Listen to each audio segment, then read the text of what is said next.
Czy wiecie, że fotosynteza nie zachodzi tylko w liściach pomidora, ale także w małych zielonych owocach do 40 gram, w ogonkach liściowych i w łodygach? Nie wiedzieliście?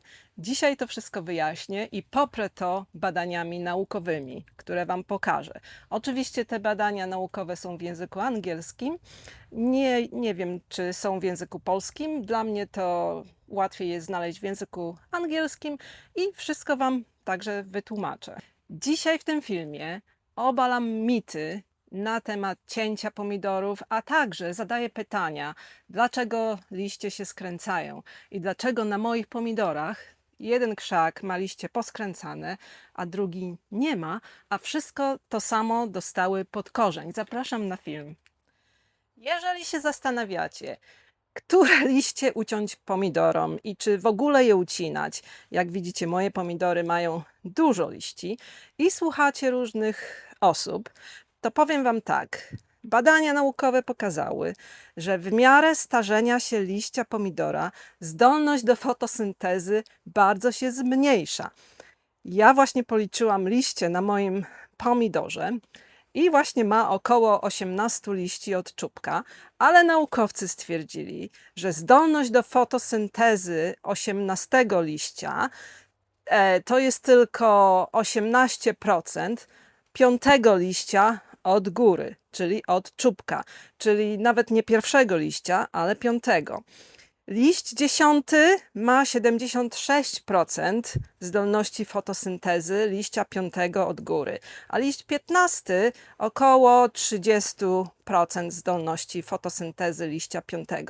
Czyli jeżeli usuwamy liście stopniowo od dołu, to po prostu usuwamy te liście, które już mają bardzo małą zdolność fotosyntezy i nie są tak ważne dla rośliny jak te liście na samej górze, na przykład od 1 do 10 liścia od góry. A jeżeli jesteście zainteresowani dokładną fizjologią tego procesu, to wszystkie rośliny i wszystkie organizmy, które fotosyntezują, czyli używają dwutlenek węgla, światło do produkcji glukozy w ich komórkach, mają enzym, który nazywa się w skrócie i pieszczotliwie rubisko. Napiszę Wam na ekranie, skąd ten skrót się wziął, ale jest to karboksylaza rybulozy 1,5-bisfosforanu oksygenaza. Łatwiej się mówi po angielsku dla mnie, ale jest to taki enzym, który po prostu sprawia, że dwutlenek węgla przekształca się w glukozę w komórce takiego pomidora i to się odbywa nawet bez udziału światła. My w naszych komórkach też mamy taki proces, który zachodzi w cytoplazmie bez udziału tego całego systemu, który znajduje się w mitochondriach. Więc rośliny mają podobnie. I właśnie w starszych liściach od 18 do gdzieś tak 10, ta właśnie rybuloza, ten enzym rubisko, po prostu jest go mniejsza ilość. Jego aktywność jest taka sama, ale zmniejsza się jego ilość i w związku z tym fotosynteza już nie zachodzi w takim samym stopniu jak w liściach młodych. Tu macie przykład pomidora, jest to Jersey Devil, którego liście się nie skręcają. Wszystkie pomidory dostały to samo pod korzeń. Widzicie, te liście nie są poskręcane.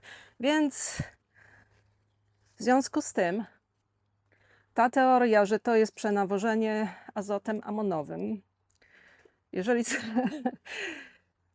No nie wiem, czy to jest prawda, ale wracając do naszych enzymów i do naszych pomidorów i do usuwania liści, to ten sam artykuł naukowy, który tutaj Wam pokażę na ekranie, mówi tak, że w związku z tym, że fotosynteza nie zachodzi w dolnych liściach, liście się usuwa, aby zwiększyć cyrkulację powietrza i zapobiec występowaniu chorobom. I ja tak też robię. Mój cel usuwania stopniowego liści jest to, żeby zwiększyć cyrkulację powietrza i zapobiec chorobom, takim jak zaraza ziemniaczana czy szara pleśń. Nie staram się przyspieszać owocowania, ale być może to też nastąpi. Na razie w Anglii jest strasznie gorąco Dzisiaj jest taki dzień, że będzie 31 stopni. Teraz w moim tunelu mam 31,5 stopnia, a jest 9 rano. Pokażę Wam z bliska tego pomidora, któremu liście się nie skręcają. Jersey Devil, zobaczcie. Nie skręcają się. Tutaj obok mamy troszkę poskręcane Brandywine Redlandies, ale w sumie nie jest źle. Tu z tyłu, zobaczcie, tutaj wszystkie liście nie są tak bardzo poskręcane.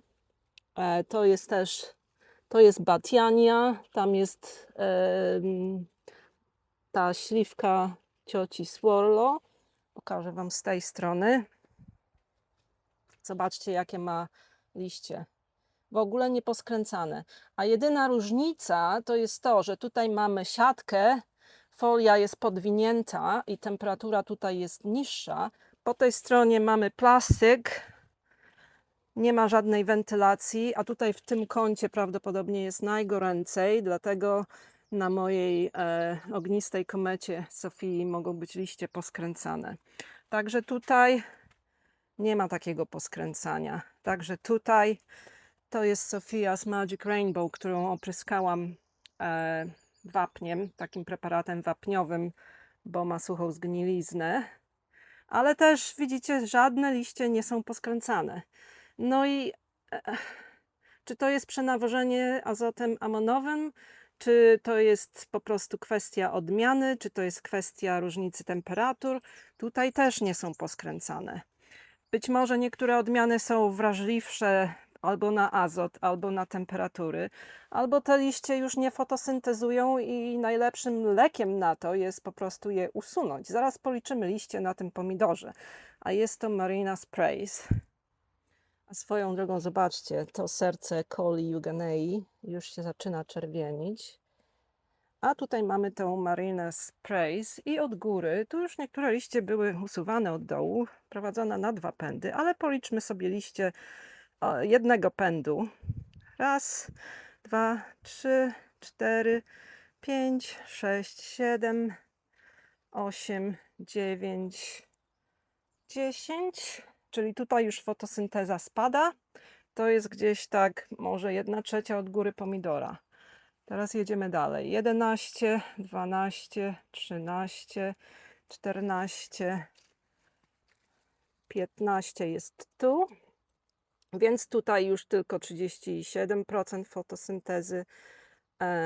16, tu był 17, tu był 18, czyli tutaj już było tylko 18% fotosyntezy. I dlatego stopniowo usuwa się te liście. Nie dlatego, według różnorakich teorii, żeby przyspieszyć dojrzewanie, tylko żeby zwiększyć wentylację. I one po prostu już nie fotosyntezują. Może znacie Charlesa Dowdinga. Charles Dowding jest takim sławnym ogrodnikiem marketowym tutaj w UK i on właśnie kiedyś powiedział tak, że pomidory fotosyntetyzują w górnej części rośliny, a te dolne liście mają mniejszą zdolność do fotosyntezy. I ja to zawsze pamiętałam. I właśnie przyszło mi to wczoraj do głowy, żeby poszukać w badaniach naukowych, jak to właściwie jest, czy jest na to jakiś dowód, czy było to przebadane, że tak jest. No i znalazłam i teraz tą wiedzę Wam przekazuję. A każdy z tą informacją zrobi to, co będzie chciał, bo tak samo jak w kuchni, moja kuchnia, moje zasady, tak samo jest w ogrodzie, mój ogród, moje zasady i robimy tak, jak chcemy.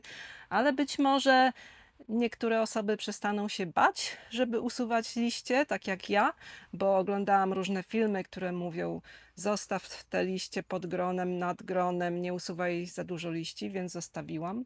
Ale teraz chyba stopniowo będę usuwać, w miarę jak te grona się będą wykształcać. Nie zrobię tego, jak jeszcze są kwiaty oczywiście, ale jak już widzę, że są pomidorki i te liście już wyglądają trochę takie, wiecie, poskręcane, nie za ładne i jest to liść tam 18 czy 20, no to te liście już można usunąć. Charles Dowding uprawia swoje pomidory tak, tutaj pokażę Wam zdjęcia, filmik, który nagrał. stopniowo usuwa i widać, że tylko 50% rośliny ma liście. Jego pomidory rosną piękne, więc ja mu ufam. On napisał chyba z 20 książek, połowę tych książek przeczytałam i mam. I te pomidory jemu rosną do 3 metrów, a potem on po prostu je obniża sznurki i ta cała goła łodyga z usuniętymi liśćmi jest tak jakby umieszczona na ziemi i te pomidory kontynuują wzrost. Także tą metodę wypróbuję, przynajmniej na niektórych krzakach i zobaczymy, jak to będzie w praktyce. Tak jak tutaj widzicie, jest wykształcony piękny owoc Essig Crystal, a to są dolne liście, które już widać, że mają niedobory jakieś, a zresztą już są niepotrzebne.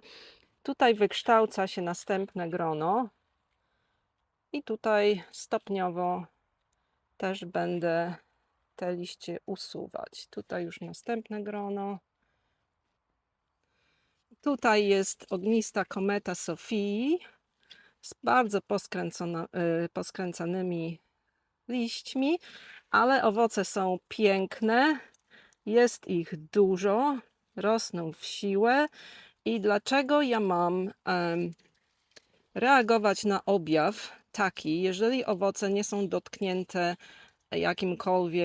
w jakimkolwiek stopniu, zobaczcie jakie to, owoce rosną, a liści się nie je, takie jest moje zdanie. A reagowanie na każdy taki objaw, to zaraz Wam podam moją analogię do tego, co mi to przypomina.